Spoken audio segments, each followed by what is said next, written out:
రామానుజాచార్యుల మీద తాళ్లపాక అన్నమాచార్యులు ఎక్కడో అక్కడక్కడ ఒక్కొక్క పదం ఉండేటట్టుగా ఏదో స్ఫురించిన విధంగా స్మరించే విధంగా కాకుండా ఆయన మీదే ఎక్స్క్లూజివ్ అంటారే ఆ మరి ప్రత్యేకంగా మూడు కీర్తనలు రచించడం జరిగింది.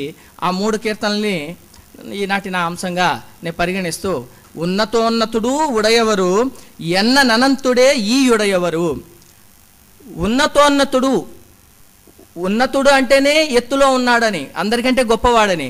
ఉన్నతోన్నతుడు అంటే రెండో విశేషణము. సో చాలా గొప్పవాడు అని, ఉండే వాళ్ళలోనే మిక్కిలి గొప్ప పరమము అని చెప్పేది. ఉన్నతోన్నతుడు ఉడయవరు, ఈ ఉడయవరు.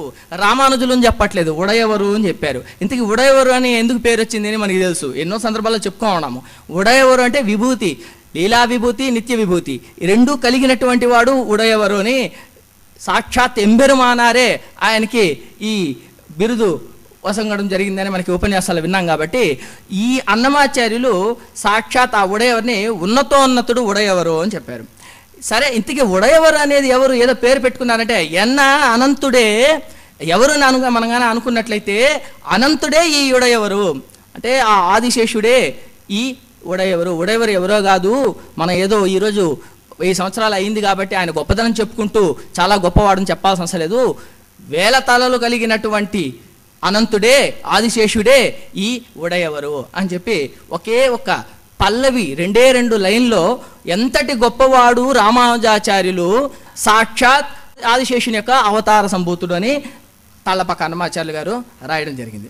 మొదటి చరణంలో ఇలా చెప్పారు, సర్వలోకముల శాస్త్ర రహస్యము లుర్వింబుడమే ఈ ఉడయవరు. అక్కడక్కడ ఉడయవరని ప్రాస కోసం యతి కోసం కూడా వాడుతూ ఉంటారు. సర్వలోకముల శాస్త్ర రహస్యము, అన్ని లోకంలో ఉండే శాస్త్ర రహస్యాలు ఏదైతే ఉన్నాయో ఆ శాస్త్ర రహస్యాలంతా ఉర్వింబుడవే అంటే అలాగే శాస్త్రాలన్నీ కూడా ఈ భూమి మీద అవతరించే అంటాడు. అనేక శాస్త్రాలు ఉన్నాయంటే ఈ లోకంలో ఉండేది శాస్త్రం కాదు, ఇతర లోకాల్లో ఉండేది కూడా శాస్త్రమే అంటున్నాము. జ్ఞానము అనంతము ఉన్నాము కదా, అలాంటి అనంతమైన జ్ఞానాన్ని 1000 శిరస్సులు కలిగినటువంటి రామానుజాచార్యులు దాన్ని నేర్చుకున్నాడు అని ఉరివి ఒడమని ఉడయవరు ఈ భూమి మీద సంచరించాడు అని చెప్తున్నాడు. పూర్వపు వేదాంత పుణ్యశాస్త్రములు నిర్వహించే అన్నిట ఉడయవరు. పూర్వపు వేదాంత పుణ్యశాస్త్రములు, పూర్వం ఉండేటటువంటి వేదాంత శాస్త్రములన్నింటినీ కూడా పుణ్యానికి సంబంధించిన పుణ్యశాస్త్రాలు ఏదైతే ఉన్నాయో నిర్వహించే అన్నిటా ఉడయవరు. ఆయనే ఎన్నో సదస్సులు అంటే ఎవరు సదస్సు ఏర్పాటు చేసి వచ్చి ఆయన అడగలేదు. ఆయన ఎక్కడెక్కడ పోతే ఏ గ్రామాల వెంట సంచరిస్తే అక్కడంతా వెళ్ళి ఆయన ఆ శాస్త్రవాద పటిమతో తన శాస్త్రవాద పటిమతో తన యొక్క సిద్ధాంతాన్ని స్థాపించాడు అని చెప్తూ వెక్కసపు 2వ చరణంలో వెక్కసపు శ్రీ విష్ణు భక్తియే ఒక్క రూపమే ఉడయవరు చక్కనైన సుజ్ఞానము కిరవై ఉక్కు మీరనిదే ఉడయవరు అని. వెక్కసపు శ్రీ విష్ణు భక్తియే ఒక్క రూపమే ఉడయవరు.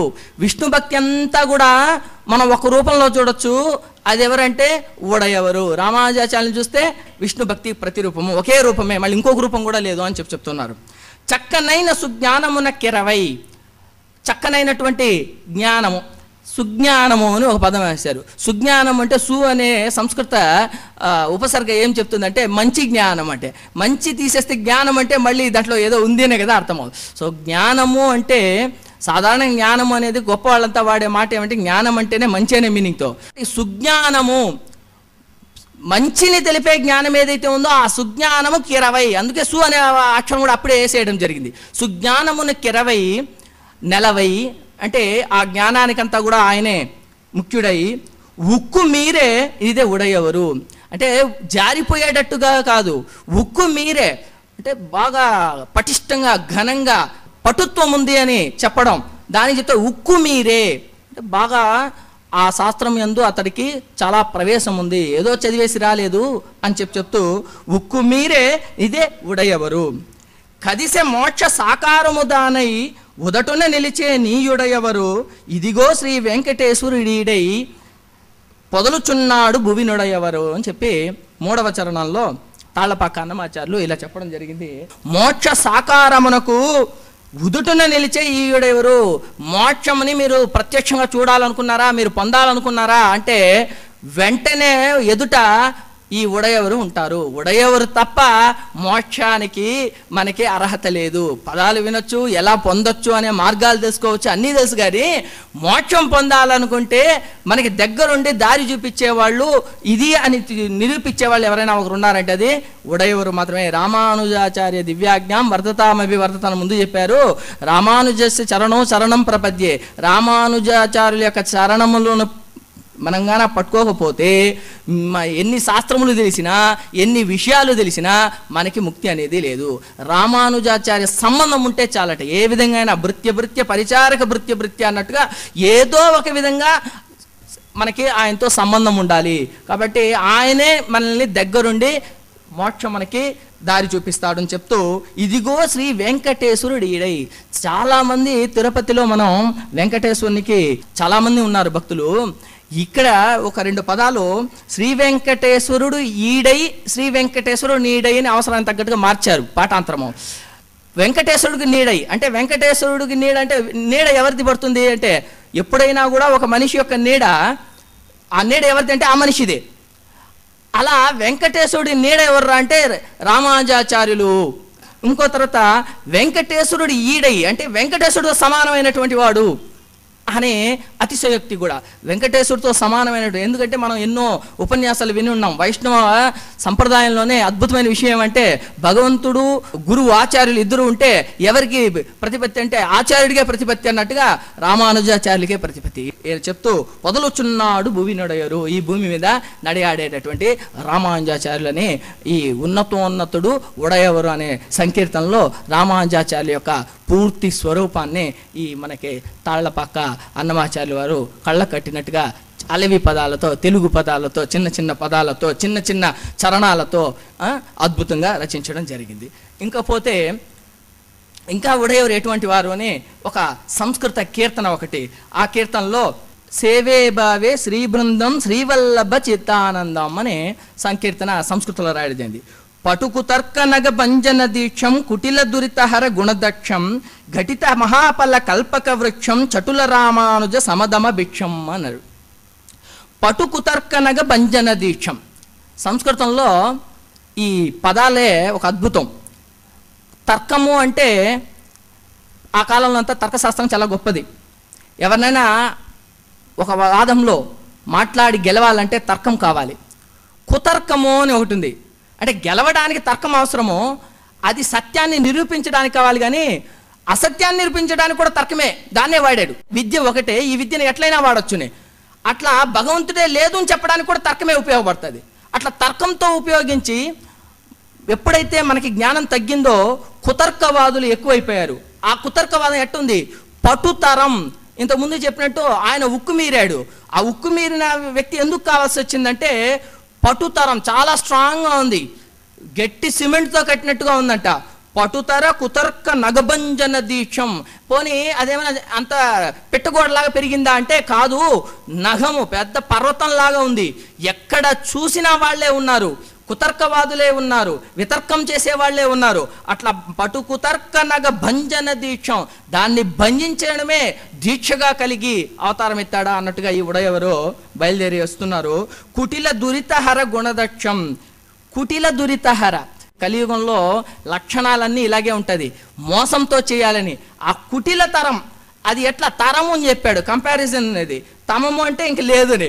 కుటిల తరం, మోసమే ధ్యేయంగా కలిగినటువంటి ఈ కలియుగంలో దురిత హర గుణదక్షం, ఆ కుటిలాన్ని, ఆ మోసాన్ని చాలామంది వాళ్ళ పబ్బం గడుపుకోవడం కోసం ఇంతకుముందు చెప్పుకున్నట్టు మోక్షము ఇత్యాది విషయాలన్నీ కూడా కొన్ని వర్ణాలు ఏం చేసిందంటే ఎవరికి అందుబాటులో లేకుండా దాన్నంతా శాస్త్ర రహస్యం కింద దాచిపెట్టి రకరకాల ఎవరికి ఇష్టం వచ్చినట్లుగా వాళ్ళు వేదాలకంతా అర్థాలు చెప్పుకుంటూ ఇలా ఉండిపోయారు. దాన్నన్నిటినీ కూడా హరించడానికి, అది కాదండి చెప్పింది శాస్త్రంలో, అదిగా చెప్పింది ఇది అని చెప్పడానికి హర గుణదక్షం. అవును, ఆ విషయం అది కాదు అని చెప్పడానికి ఏం కావాలి అంటే, అది కాదని చెప్పలేం కదా, గుణంతో చెప్పాడు. అంటే గుణదక్షం, గుణములతో మోసాన్ని నిరూపించిన వాడు, మోసమును హరించినటువంటి వాడు, దక్షత కలిగిన వ్యక్తి ఈ రామానుజులు. ఘటిత మహాఫల కల్పక వృక్షం, మహాకల్పక వృక్షం, కల్పవృక్షంలో ఏం కోరుకుంటే అవన్నీ ఇస్తుంది అని చెప్తారు కదా, అలా ఈయన స్థాపించినటువంటి శ్రీ సిద్ధాంతం ఏదైతే ఉందో, వైష్ణవ సిద్ధాంతం ఏదైతే ఉందో, అందులో ఏది మనకి దొరకదంటే ఏమి కావాలంటే అవన్నీ లభిస్తుంది అని చెప్పి ఈయనే ఒక కల్పవృక్షంలాగా నాటాడో లేదా ఈయనే అవతరించాడో అన్నట్టుగా చటుల రామానుజ సమధమ భిక్షం రెండవ చరణంలో ఇలా చెప్పాడు. కృద్దా మృషామత కుంటన కుంతం బౌద్ధాంధకార భాస్వంతం శుద్ధచేదమని సుసరస్వంతం సిద్ధాంతీకృత చిన్మయకాంతం.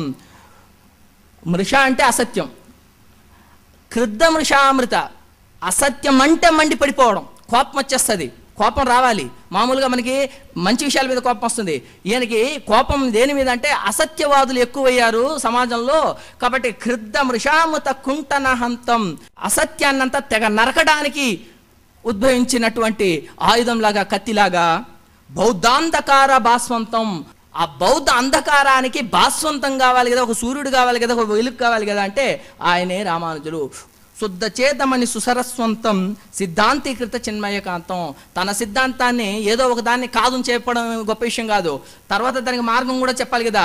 సిద్ధాంతీకృత చిన్మయకాంతం, ఏదైతే మంచి సిద్ధాంతాలు కాదో ఆ సిద్ధాంతాలంతా కూడా ఈయన తన వాద పటిమచే దూరీకృతం చేస్తూ, అట్లే అవసరం ప్రజలు దాని మీద ఆధారపడాలి కాబట్టి ఒక మంచి సిద్ధాంతాన్ని కూడా ఈయన సిద్ధాంతీకరించి ఇచ్చినటువంటి వ్యక్తి. చార్వాక గహన చండ కుటారవం, గొడ్డలితో కొన్ని కత్తితో నరకగలుగుతాం, బాగా ముదిరిపోయింటే దాన్ని నరకలేము. అదేమంటే చార్వాక దర్శనం అంట. చార్వాక దర్శనం ఎట్లాంటిదంటే గొడ్డలి వేటికి మాత్రమే అది నరకబడుతుందట.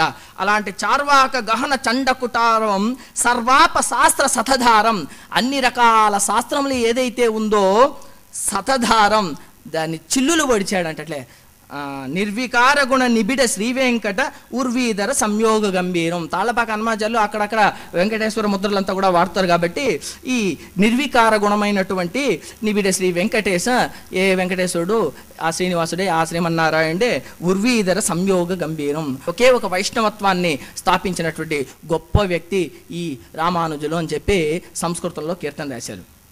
ఈ రెండు కీర్తనలు ఇలా ఉంటే అద్భుతమైన కీర్తన గతులన్నీ కిలమయ్యి అనే ఒక కీర్తన.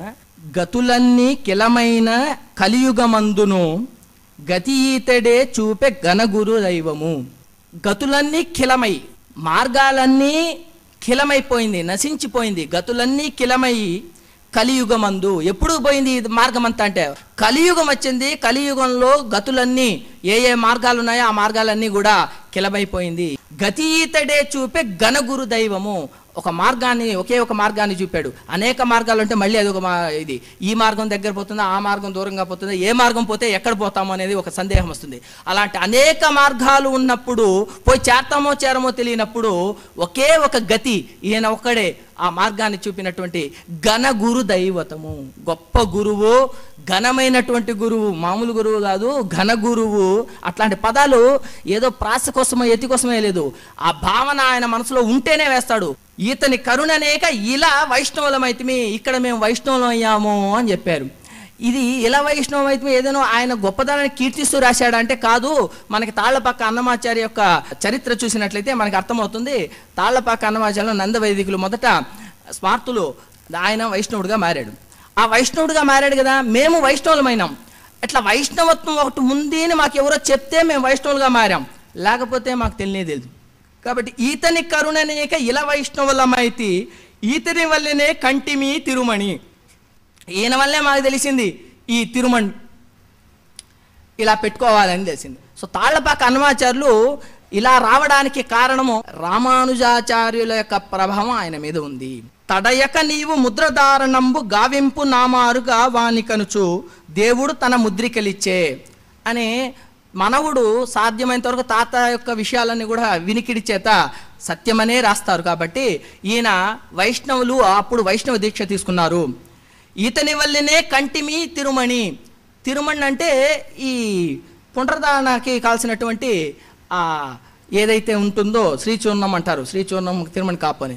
ఆ తిరుమణి కాపుని ఇప్పటికీ తిరుమణి అనే అంటారు. మట్టి, మణి అంటే మృతిక, కానీ ఈయన తిరుమణి అని రాశాడు. ఎందుకు తిరుమణి రాశాడు అంటే ఇది ఇలా ఎవరైతే పెట్టుకుంటారో అది మణిలాగా ప్రకాశిస్తూ ఉంది. ఇంతటి గొప్ప మణిని మా నుదుట మీద లలాటం మీద ధరింపజేయడానికి మార్గం చూపించిన వ్యక్తి అని ఆయన దాన్ని ఆ విధంగా పోల్చుకుంటారు. ఒక తిరునామంగా చూడట్లేదు, ఆయన దాన్ని తిరుమణిగా చూస్తున్నారు. అట్టది తిరుమణిని ఇచ్చారు కాబట్టి ఆయన తిరుమణి, ఆయన భావన ఆయనకి మనసులో ఉంది కాబట్టి ఏదో ఊహించి రాయడం కాదు కాబట్టి ఆయన దాన్ని తిరుమణిగా చెప్పడం జరిగింది. ఇతడేక ఉపదేశం ఇచ్చే నష్టాక్షర మంత్రం. తిరుకొట్యూర్ ఆ నంబి దగ్గర తీసుకున్నటువంటి తిరుమంత్రాన్ని పోతే నరకానికి పోయినా పర్వాలేదు, ఆచార్య ప్రతిజ్ఞ భంగమైనా పర్వాలేదు అని అందరి సామాన్య జనానికి కూడా ఆయన తిరుమంత్రాన్ని గోపురం మీద ఎక్కి చెప్పినటువంటి ఉదంతం కూడా ఆయన ఎప్పుడో ఉంది కాబట్టి ఆయన రాశాడు, ఇతడేక ఉపదేశం ఇచ్చే అష్టాక్షర మంత్రము, ఈతడే రామానుజులు ఇహపర దైవము. ఇహము ఇతడే దైవము, పరము ఇతడే దైవము. ఇహపర దైవంలో ఉండే అర్థం ఏమంటే, ఇప్పుడు దేవుడిని మనం చూడలేము, మన యొక్క ఈ మాంస నిర్మితమైనటువంటి ఈ చక్షులతో చూడలేము. ఇక్కడ మనం ఎవరినైనా చూడగలుగుతామంటే అది భగవద్ రామానుజులు. అందుకే భగవద్ రామానుజులు. వెలయించే రెండవ చరణంలో వెలయించే నీతడేక వేదపు రహస్యములు, చలిమి నీతడే చూపే శరణాగతి, నిలిపినాడీతడేక నిజముద్రధారణము, మలసి రామానుజులే మాటలాడే దైవము. వేద రహస్యాలన్నింటినీ కూడా ఈతడే చెప్పాడు అన్నాడు. చలిమి నీతడే చూపే శరణాగతి, చిన్న పదాలు. ఈతడే చూపే శరణాగతి. శరణాగతి అనే ఒక మార్గాన్ని చూపిన వ్యక్తి ఇతడే. శరణాగతి యొక్క గొప్పతనం ఎట్లాంటిదంటే, ముందే శరణాగతి ఎవరు చెప్పరు, అన్ని మార్గాలు చెప్పి తరువాత శరణాగతి చెప్తారు. అట్లా వేద శాస్త్రాలు చెప్పబడినటువంటి విషయాలు ఏదైతే ఉందో, పురాణ ఇతిహాసాల్లో ఏదైతే ఉందో, ఈ అన్ని ఎన్ని రకాల మార్గాలు ఉన్నాయి, గతులన్నీ ఎన్ని ఉన్నాయో అది మొదటి లైన్కి ఇప్పుడు అర్థమవుతాయి. గతులన్నీ కిలమయ్యాయి. ఎన్ని రకాల మార్గాలు ఉన్నాయో భగవంతుని చేరే మార్గాలు అవన్నీ కిలమైపోయింది. అంటే ఆ మార్గాల్లో పోతే చేరతావో చేరవో తెలియదు. చలిమి నీతడే చూపే శరణాగతి. శరణాగతి చెప్పాడని చెప్పలేదు, చూపే దారే చూపించాడు. ఈ దారిలో వెళ్ళండి, నేను వెళ్తున్నాను రండి, నేను ఎలా వెళ్తున్నాను నా వెంట రండి అని చలిమి చూపే నీ శరణాగతి.